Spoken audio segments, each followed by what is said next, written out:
listening to the post-match edition of West Ham is Why We Drink, like hanging at the pub with your West Ham mates. On this episode, we review a lacklustre performance versus Wolves, and we look forward to doing better in a London derby versus Jose Mourinho and those dreaded awful Spurs.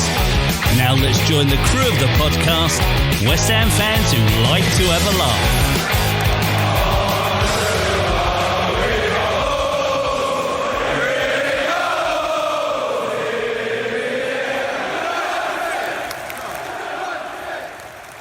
And welcome to something new on the podcast. My name's Wayne, and we've got something a little bit fun coming up now, a little bit different to what you're used to. I know you're not used to getting a podcast on a Sunday, but I am very, very happy to say that I am actually recording this segment with my great mate, Adam. How you doing, buddy? Ooh, it's good to be back. Oh, man. Yeah, you sound excited, you plonker. Well, you know, basically, Wayne, this is your fault because, as you know, everything for me is a competition, and you were so far ahead of me in heart attacks that I had to get some back. I knew you was going to come out with something like that. I'm going to let you have that one. I do want to thank everybody. The outpouring of support, prayers has been just unbelievable, overwhelming. And so from the bottom of my heart, I really do thank you all. It was a scary time. I mean, honestly, I dropped down dead on a tennis court, and thankfully, quick thinking and the EMTs getting there quickly and a lot of luck meant that I'm here talking and doing the podcast, a week and a half later. Yeah, it's you scared the living crap out of all of us, mate. I don't know what was more shocking, the fact that I heard from someone that you had a cardiac arrest, or the fact that you had it on a tennis court. I was like, Adam on a tennis court? Yeah, because I mean, you've been looking after yourself since this whole like COVID thing's been going on, haven't you? How much weight did you lose? Like 20-something pounds? Yeah, but part of it is that the doctor prescribed me on this thing which helped with that, and that medication is part of what I think didn't help with my heart issue. So. Although coming out of hospital, I'm now the lightest I've been in a long time, so that's good. I'm going to try and keep that up. You still look like shit, though. Well, you can't even see me, dickhead. No, I saw the pictures the other day, mate. I saw the picture when you came home and you were having a fit because everyone had thrown out your English chocolate. I was so mad. The thing is, I understand it, but they didn't know that I've been in hospital for the last 2 days, barely sleeping, just wanting to go home. And in my mind, I just wanted some Haribo and a Crunchy bar. Yep. It was getting me through, and I just lost it when I got home and none of my shit was there anymore. So, yeah. I felt for you, mate. I really did. So we're all glad that you're back in the land of the living again, and don't scare us like that crap any longer. I know you're competitive and everything, but please don't try and compete with me because I'm way, way, way further ahead of you, mate. Yeah, I'm going to give this one to you, I think. But I did get a prediction. Didn't I say 2-0 to Wolves? You didn't say 2-0 to Wolves, did you? You didn't give any bloody prediction, mate. I'll let you have it because you just came back from the hospital. I wouldn't know. My short-term memory's gone. My bloody memory's gone as well. I'll let you have it. I thought we were struggling to have a 1-1 draw. And of course, it wasn't anything of the sort. I didn't make a prediction. But what'd you say we get into a What Was That? Let's do it. What was that?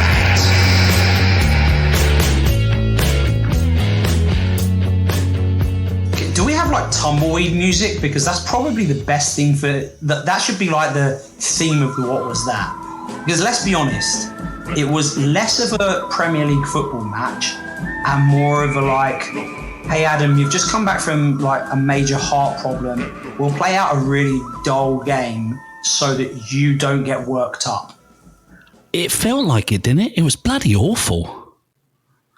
I mean, I sat there and you came on the Facebook Messenger room for a little bit, and quite frankly, if Nigel from over in England wasn't talking so much, wouldn't have had anything to really go on about, because it was an absolutely pathetic match. Terrible.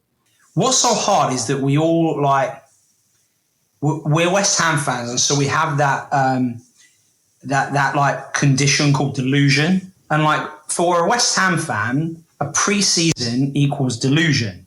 And it's like we had a pre-season. We're like, well, we've got players now. People will be fit, which they weren't. And you know what? Why can't we do this? Who are Wolves? Turns out, I mean, Wolves are in Champions League position, and they just made us pay because they can hit the target, and Fornals can hit the moon. If we're going to talk about bottom of the barrel, so to speak, well, it had to be two people. It had to be Anderson, who, why did he even bother showing up? I don't know why. I mean, he was completely, utterly useless.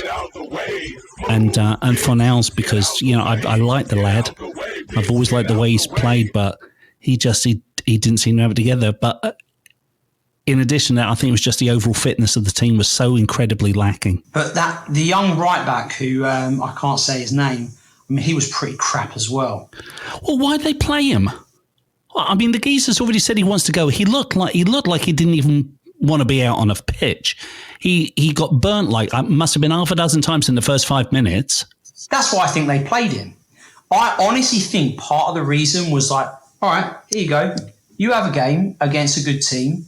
You know, you've only played a handful of times, and you think you're Billy Big Bollocks. Yeah, you have a run out, and we'll see. And he was not good enough. Who's going to want to buy him?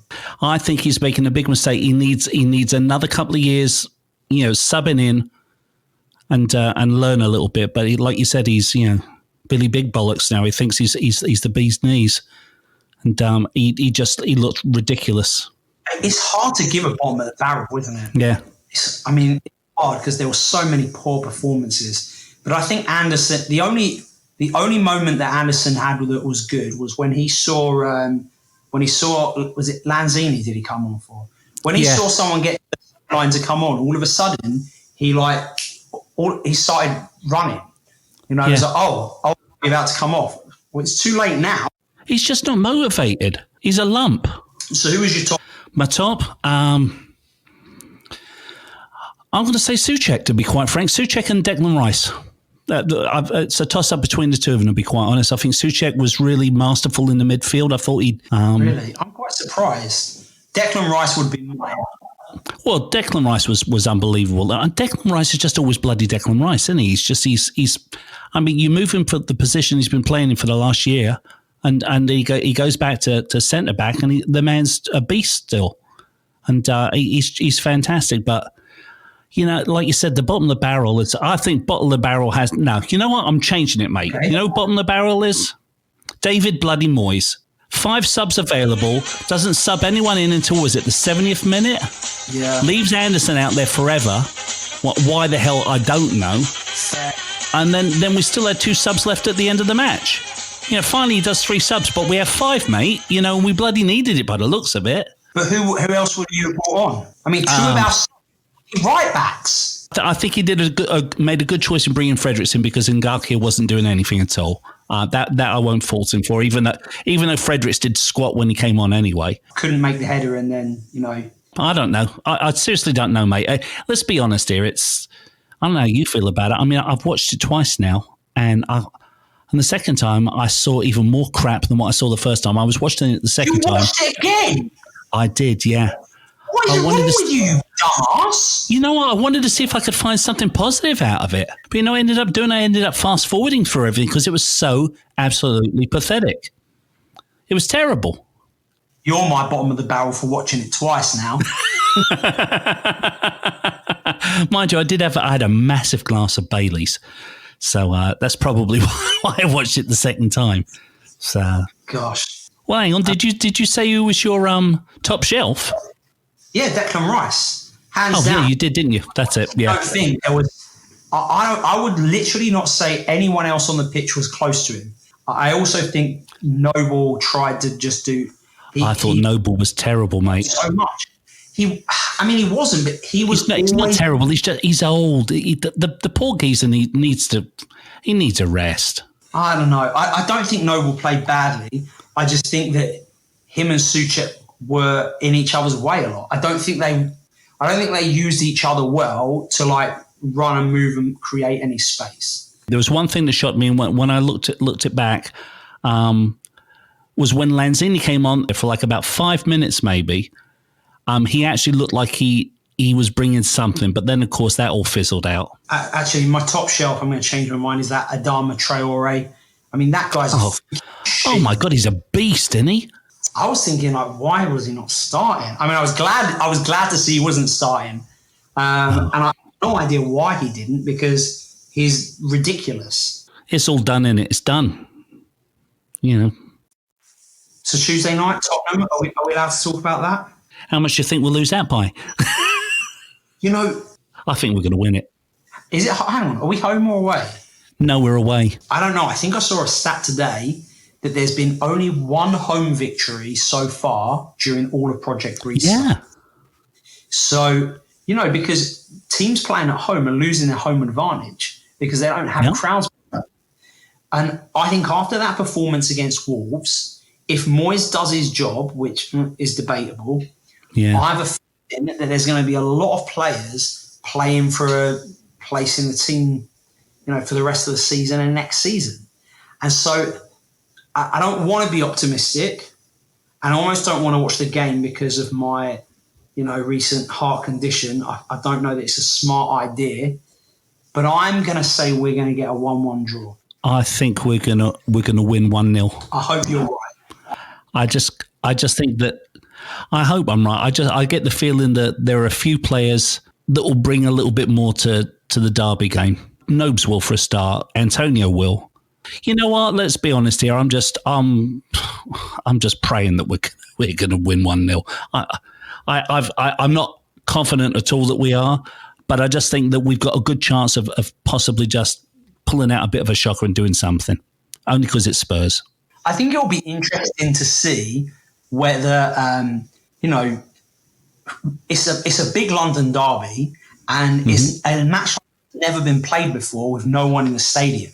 And I think it will be very interesting to see if the level of intensity is anywhere near the normal levels that we would see in a London derby, or whether, because the fans aren't there, it's pedestrian like the game we had today against Wolves. Yeah, I think it's the first real derby since the league's been back.